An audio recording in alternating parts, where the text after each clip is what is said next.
So we can rotate latches, handles, and other parts of hardware and extrusion. So I was going to show you how to do the extrusion.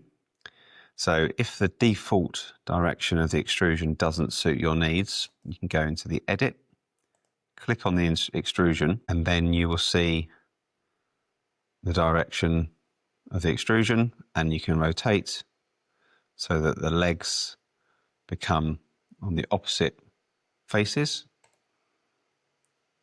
and that will do that for the whole case. And then your latches and your braces, everything will regenerate in the correct position. And you can see the latch has moved, the handles are cutting themselves into the case, and now that is all complete. Take a look at this latch, and you can see that the latch split is still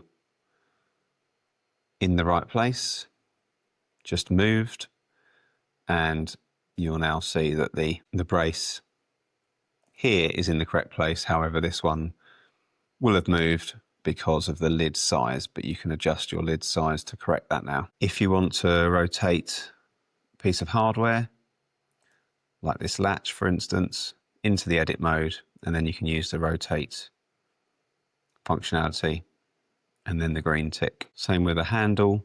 These are all mirrored, so you'll notice when I do rotate this handle,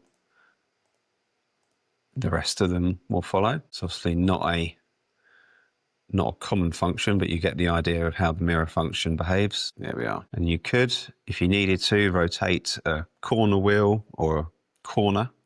So we can do that as an example here. We'll edit this corner, and if I wanted to, I can actually rotate that around. Should, for whatever reason, you need to do something like that with a corner, you can.